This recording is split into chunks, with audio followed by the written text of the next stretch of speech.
আসসালামু আলাইকুম। অন্য মঞ্চের আলাপচারিতায় আপনাদের সকলকে আমন্ত্রণ জানাচ্ছি। অবশেষে 14 মাসের মাথায় এসে রাষ্ট্রপতি জনাব শাহাবুদ্দিন চুপ্পু একটি বোমা ফাটালেন। প্রায় 14টি মাস অজ্ঞাতবাসের জীবন কাটিয়ে এই প্রথম নীরবতা ভাঙলেন তিনি, এবং নীরবতা ভাঙলেন একটি গর্জনের মাধ্যমে। গর্জনটা একটা চিঠি। তিনি নিজে অবশ্য বলেছেন এটা অনুযোগ নয়, আর্তনাদ। কিন্তু এই আর্তনাদ কার? চুপ্পু সাহেবের নাকি মোহাম্মদ ইউনূসের?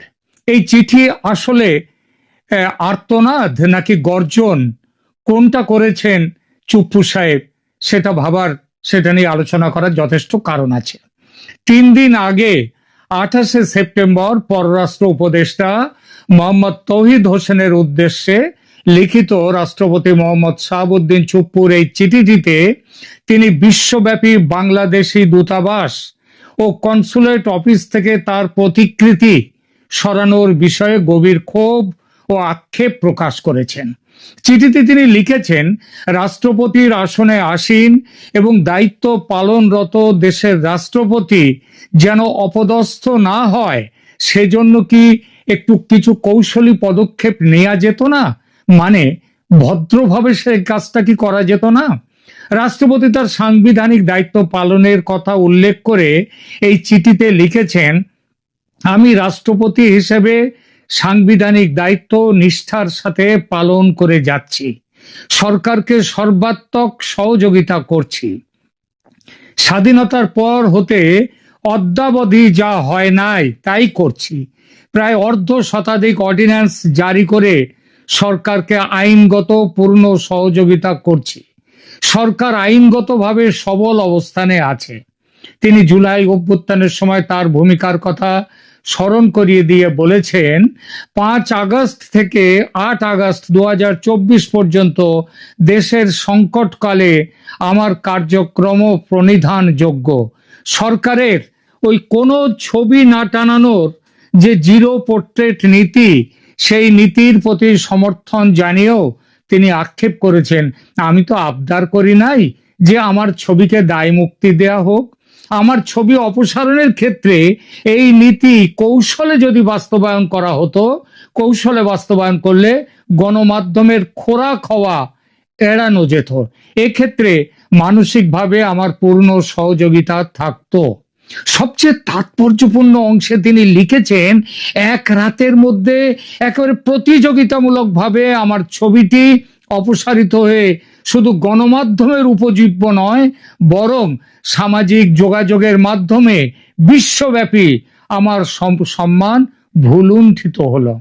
মুক্তিযুদ্ধে অবদান রাখা একজন সচেতন নাগরিক ও বীর মুক্তিযোদ্ধা হলো অপমানিত। চিঠির সমাপ্তিতে তিনি জানিয়েছেন, এ বিষয়ে কোনো অনুযোগ নেই, আর্তনাদ আছে। যদিও এটা যে আর্তনাদ নয়, বরং অনেক ভাবনা চিন্তা করে ছুড়ে দেয়া একটা গর্জনের বোমা। এমনটা ভাবার অনেক কারণ আছে। প্রথম কারণ, 15ই আগস্টে এই প্রতিকৃতি সরানো অভিযানের 1.5 মাস পরে কেন তিনি লিখলেন এই চিঠি? 1.5 মাস ধরে কেন তিনি চুপ করেছিলেন? আর কেনই বা 1.5 মাস পরে এসে তিনি ক্ষোভ জানাতে শুরু করছেন? নিশ্চয়ই কারণ ছাড়া কোনো কাজ হয় না, এর পেছনেও কারণ আছে। কি কারণ দেখা যাক। 15ই আগস্ট থেকে শুরু হওয়া প্রতিকৃতি অপসারণের প্রায় 1.5 মাস পর চিঠিটি লেখার পেছনে যে কারণগুলো চিহ্নিত করা যায়, প্রধান কারণগুলো, সেগুলো এরকম হতে পারে। প্রথমত, দেশের রাজনৈতিক পরিস্থিতির মূলগত পরিবর্তন। ইউনূস সরকারের জনপ্রিয়তা একেবারে তলানিতে এসে ঠেকেছে। সরকারের সঙ্গে থাকা প্রধান 2 রাজনৈতিক দল বিএনপি এবং জামায়াতের মধ্যে বিরোধ তীব্র হয়েছে। আগে ছিল আওয়ামী লীগের বিরুদ্ধে লড়াইতে তাদের একসাথে থাকা, এখন আওয়ামী লীগ চলে যাওয়াতে, নিষিদ্ধ হওয়াতে তাদের মধ্যে, এই 2 দলের মধ্যে বিরোধ তীব্র হয়েছে, বিএনপি এবং জামায়াতের মধ্যে। আওয়ামী লীগ দলের কর্মী সমর্থকরা ভয় কাটিয়ে, কিন্তু তারা তো তাদের বীরত্ব বেড়েই গেছে, ওদিকে ভয় কাটিয়ে বিরাটভাবে রাজপথে নেমে এসেছে আওয়ামী লীগের কর্মীরা। এবং সেনাপ্রধানের সঙ্গে ইউনূসের দ্বন্দ্ব আরো ব্যাপক হয়েছে।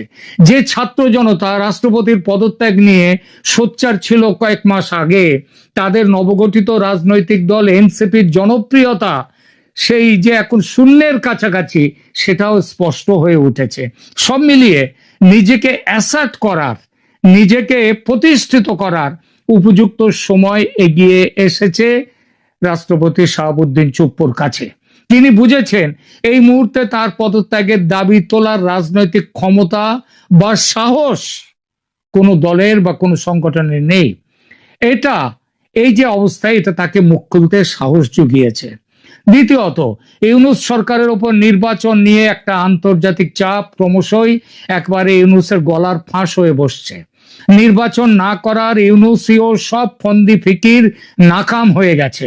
ইউনূস যথেষ্ট সমালোচিত ও নিন্দিত আন্তর্জাতিক মহলে মানবতা বিরোধী, সংবাদপত্রের স্বাধীনতা বিরোধী ইত্যাদি নানান কারণে।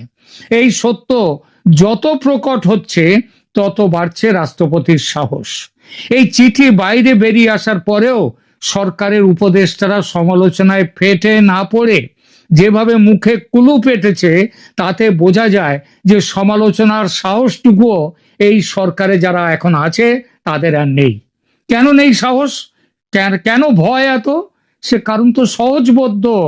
শাহাবুদ্দিন চুপ্পু যদি বরখাস্ত করে দেয় এই সরকার, তাহলে কি হবে তাদের? সবাই তো মুখিয়ে আছে তাদেরকে বিচারের কাঠগড়ায় তুলবে বলে। বিশেষ করে সেনাপ্রধান রয়েছেন রাষ্ট্রপতির পাশে, সেই বলেই তো গত 13-14 মাস তাকে সরানো যায়নি।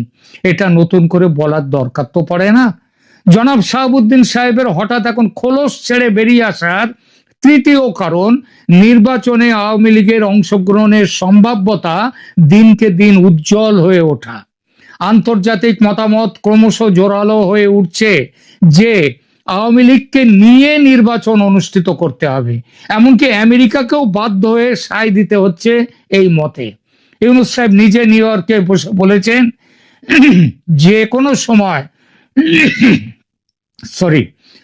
কোনো সময় আওয়ামী লীগের উপর জারি করা নিষেধাজ্ঞা প্রত্যাহার করা হতে পারে। চতুর্থ কারণ, গত 13-14 মাসের শাসন বুঝিয়ে দিয়েছে ইউনূস আদৌ নিরপেক্ষ শাসক নন। শেখ হাসিনা বলেছেন ইউনূসের অধীনে কোনো নিরপেক্ষ নির্বাচন সম্ভব নয়। ইউনূসের নিজের প্রতিষ্ঠিত দল এনসিপিও লড়াইয়ের ময়দানে থাকায় ইউনূসের বদলে ভোটের নিরপেক্ষতার জন্য যে দাবিটা এরাই এতদিন করে এসেছিল, সেই কেয়ারটেকার সরকার গঠনের দাবি ইতিমধ্যেই উঠে গেছে জোরালোভাবে। এই দাবিকে মান্যতা দিয়ে রাষ্ট্রপতি মহোদয় যে ইউনূসকে বরখাস্ত করবেন, এমন জল্পনা বাংলাদেশে তুঙ্গে। আর সেই পথে পা ফেলার ইঙ্গিত হিসেবে এই পত্র বোমাটি নিক্ষেপ করে রাষ্ট্রপতি জনাব শাহাবুদ্দিন চুপ্পু বুঝিয়ে দিলেন এবার তিনিও নামছেন খেলতে। দীর্ঘ নীরবতার পর তিনি নিজের অবদান ও সহযোগিতার কথা স্মরণ করে দিয়ে রাজনৈতিক বার্তা যেমন পাঠালেন সরকারকে এবং দেশবাসীকে, সেই সঙ্গে বুঝিয়ে দিলেন তাকে কিভাবে অপমান করেছে এই সরকার। বুঝিয়ে দিলেন বাংলাদেশের চলমান সাংবিধানিক সংকটের গভীরতা সম্পর্কে তিনি প্রথম থেকে অবগত আছেন, তবে এতদিন মুখ না খুলে উপযুক্ত সময়ের অপেক্ষা করে গেছেন। সেই সময় এখন এসেছে বলে এবার নিজের ভূমিকা পাল্টে নিতে শুরু করেছেন। ইউনূসের নেতৃত্বে অনেক অপমান করা হয়েছে তাকে, এবার সেই সব অপমান তার ফিরিয়ে দেওয়ার পালা। রাষ্ট্রপতি হিসেবে শাহাবুদ্দিন একদিকে সরকারি নীতির বাস্তবায়নে বাধ্য যেমন, তেমন অন্যদিকে এতদিন নিজের সম্মান রক্ষায় তিনি সচেষ্ট ছিলেন না, বাধ্য হয়েই ছিলেন না, কিন্তু এবার হলেন। অন্তর্বর্তীকালীন সরকার যেটি রয়েছে দেশে সেটি অসাংবিধানিক, সেটা কোনো বৈধতা নেই তার, সেটা গঠন হয়েছে অবৈধভাবে। সুপ্রিম কোর্টের জাল করা ব্যাখ্যার ভিত্তিতে এই সরকার তৈরি, এটা এখন স্পষ্ট। কারণ সেই সময় প্রধান বিচারপতি তিনি তো সেনা নিবাসে, তিনি তখন সেখানে আশ্রয় নিয়ে রয়েছেন। তাহলে কবে হয়েছিল সেই তখনকার যে এই ব্যাপারে যে বিচারপতিদের যে বৈঠক, সেটা কবে হয়েছিল? হয়নি। এটা জানেন রাষ্ট্রপতি। তবু দেশের অভ্যন্তরীণ উত্তপ্ত পরিস্থিতি বিবেচনা করে মুখ বুজে মেনে নিয়েছিলেন এতদিন। নইলে আরো ভয়ঙ্কর কিছু ঘটতেই পারত তখন। কিন্তু পরিস্থিতি এখন তার অনুকূলে আসছে দেখে বুঝলেন আঘাত করা এবার শুরু করতে হবে, আর সেটা করে দিলেন। রাষ্ট্রপতি বলেননি যে তার ওপর আছে আওয়ামী লীগের উত্তরাধিকার। চিঠিটি আওয়ামী লীগ সরকারের নিয়োগপ্রাপ্ত রাষ্ট্রপতি হিসাবে তার জটিল অবস্থানকে তুলে ধরছে।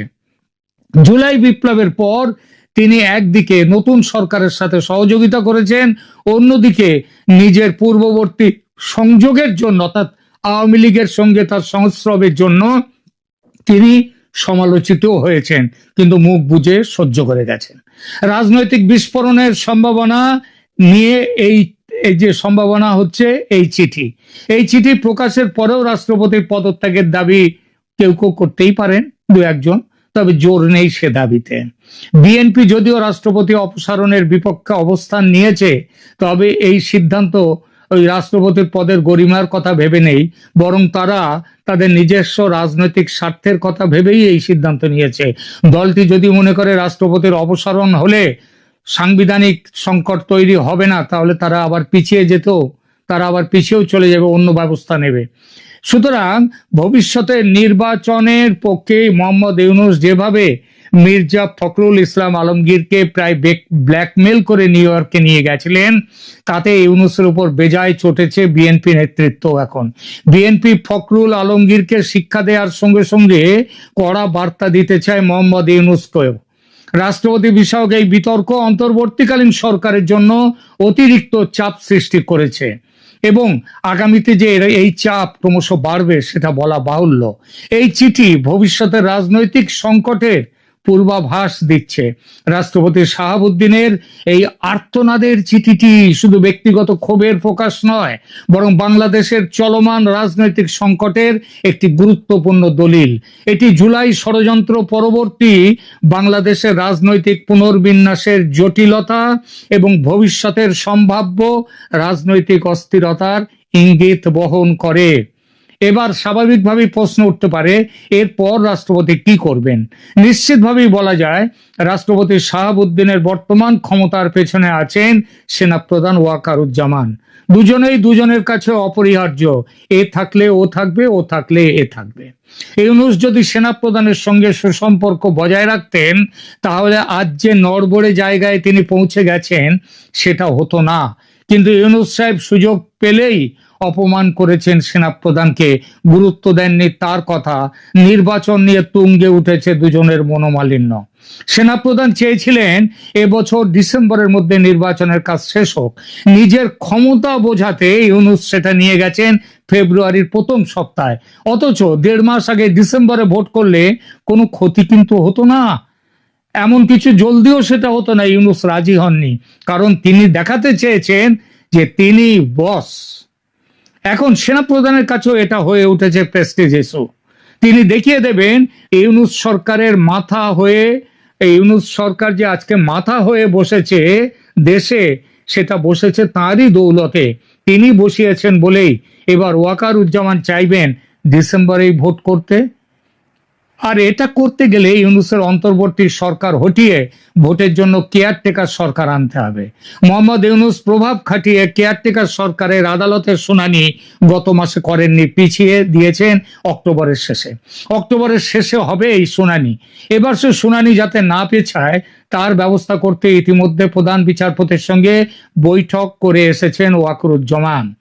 আন্তর্জাতিক অপরাধ ট্রাইব্যুনালের নিয়ম কানুন পাল্টে যেভাবে সেনা অফিসার এবং শেখ হাসিনা এবং অন্যান্য আওয়ামী লীগ নেতাদের বিচারের ব্যবস্থা হয়েছে, সেটা বেআইনি এবং আন্তর্জাতিক ট্রাইব্যুনাল কানুনের যে বিরোধী, সে সম্পর্কেও বলে এসেছেন প্রধান বিচারপতিকে। তার একটা প্রভাব তো পড়তে বাধ্য। কি হতে পারে সেই প্রভাব? অন্তর্বর্তী সরকারকে বরখাস্ত করে কেয়ারটেকার সরকার বহাল করা। ডিসেম্বরে ভোট করতে গেলে অক্টোবরের মধ্যে ভোট ঘোষণা করতে হবে। আবার এ মাসেই কেয়ারটেকার সরকার মামলা শুনানি। সুতরাং এ মাসেই ইউনূস সরকারকে বরখাস্ত করার প্রবল সম্ভাবনা। রাষ্ট্রপতি জনাব শাহাবুদ্দিনের পত্রবোমা এই সম্ভাবনার ইঙ্গিত দিয়ে গেল। এটাই এই চিঠির ঐতিহাসিক গুরুত্ব। এখানেই শেষ করছি, ধন্যবাদ।